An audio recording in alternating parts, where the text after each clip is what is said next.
Have you ever felt like you're giving everything you have, but the world just isn't giving anything back? Have you noticed that you're the first one to start working and the last one to leave, yet you're still stuck in the same place while others pass you by? Have you ever wondered why your exhaustion doesn't feel like an accomplishment anymore? It's a heavy feeling. It's the feeling of running on a treadmill that's moving just a little too fast. You're tired, you're trying, you're doing everything right. But deep down, in the quiet moments of the night, you feel like you're losing. If this sounds familiar, then you need to listen to this. Because for many of us, our hard work has become a trap. This is the story of a man who almost destroyed himself trying to prove his worth, and the single lesson that saved his life. In a quiet farming valley where the mist hangs low over the fields in the morning, lived a man named Thomas. Thomas was 32 years old, a good man with rough hands and a kind heart. He had inherited a modest 10-acre farm from his father. Thomas lived by a simple code passed down through generations.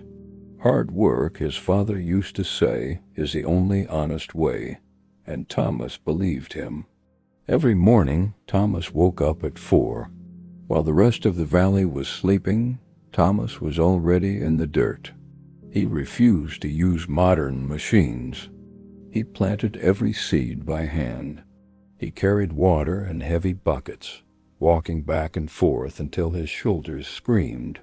To Thomas, suffering was proof of his dedication. If his back ached, he was doing a good job. If his hands bled, he was earning his keep. At first, the village praised him. "Look at Thomas," they would say. "That man works like 3 men combined." But praise doesn't pay the bills. Despite working 16-hour days, Thomas was barely surviving. His crops were average. His debt was growing. Every night, he would stumble into his house, too exhausted to speak. His wife, Sarah, would look at him with worried eyes and say, "Thomas, please, you're killing yourself. There has to be a better way." But Thomas would just shake his head. "Sarah, success requires sacrifice. I just need to work a little harder." It was a painful irony. Right next door, on the very next farm, lived a man named Richard. Richard had the same land, the same soil, but Richard didn't wake up at 4 in the morning. He woke up at 7. He finished his work by early afternoon. He sat on his porch in the evenings, reading books with his family. And somehow Richard's harvest was always double what Thomas produced. This fact haunted Thomas. It kept him awake at night. He decided that Richard must be lucky, or maybe Richard was cheating, because surely life wouldn't reward laziness over honest labor. Then came the summer of the drought. The rain stopped. The river ran low. Every farmer faced the same crisis: how to keep the crops alive.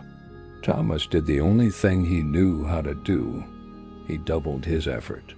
He started waking up at 3 in the morning.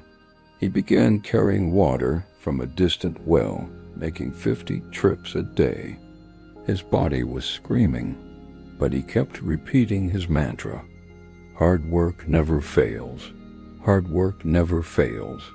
On the 15th day of the drought, Thomas was carrying his 40th bucket of water.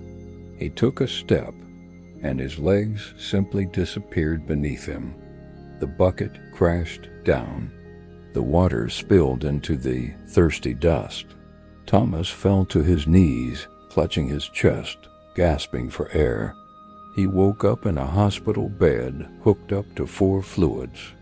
The doctor was blunt. "Mr. Thomas, you are dehydrated and on the edge of a heart attack. If you go back to that field tomorrow, you won't see the harvest. You will be dead." That night, lying in the dark hospital room, Thomas felt a new emotion: defeat. He whispered to his wife, I did everything right. I suffered more than anyone. Why am I failing?" Sarah held his hand and said something that changed everything. "Maybe hard work isn't the answer, Thomas. Maybe you're digging a hole instead of climbing a mountain." 3 days later, Thomas swallowed his pride. Weak and humbled, he walked over to his neighbor's house. Richard opened the door. Thomas asked, his voice shaking. "I need to understand. I work twice your hours. I bleed for this land. But you work half the time and you have twice the harvest." "How?" Richard didn't boast. He stood up and walked to his tool shed.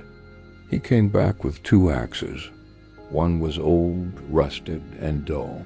The other was sharp and gleaming. "Thomas," Richard said, "imagine 2 woodcutters.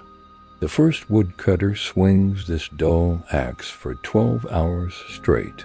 He never stops. He never rests. He thinks that stopping is a waste of time. He hits the tree 1,000 times, but the blade just bounces off. He is exhausted, but the tree stands. The second woodcutter works for 6 hours, but every hour he sits down for 10 minutes. He takes out a stone and he sharpens his axe." Richard looked Thomas in the eye. "The first man thinks the second man is lazy, but the second man isn't lazy. He is preparing. When he swings, the tree falls. Thomas, you are the first woodcutter. You have been swinging a dull axe for years, wondering why your hands are bleeding, but the tree isn't falling." Richard walked Thomas through his farm. He showed him the irrigation pipes that watered the crops automatically while Richard slept.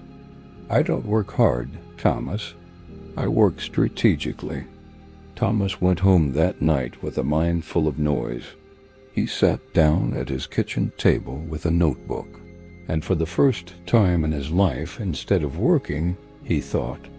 The next morning, Thomas did something radical. He worked for 4 hours and then he stopped. He felt guilty.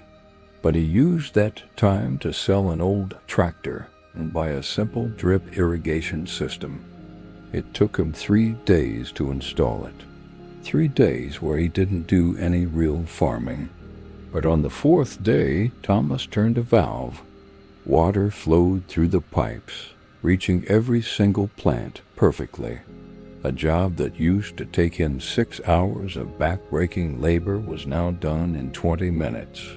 For the rest of the season, Thomas changed.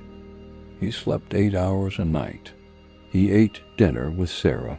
Because he was rested, his mind was sharp.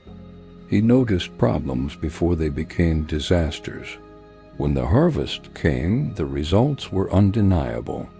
Thomas's farm produced 40% more than his best year ever. He hadn't worked harder. In fact, he had worked far less. But every hour he worked was sharp. Every swing of the axe cut deep. My friend, this story isn't just about farming. It's about you. We live in a culture that tells us to grind, to hustle, to sleep when we're dead.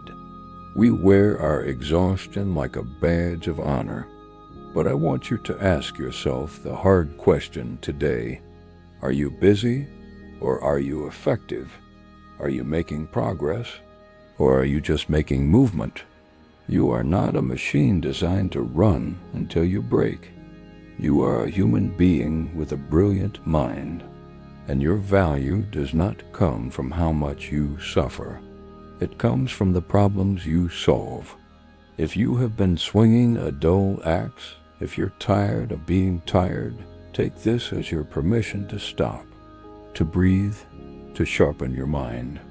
Look at your week ahead. Find one thing you can stop doing so you can start thinking. If this story helped you, please subscribe for more. And let me know in the comments, what is one way you're going to sharpen your axe this week? Rest is not a weakness. It is the weapon that makes you strong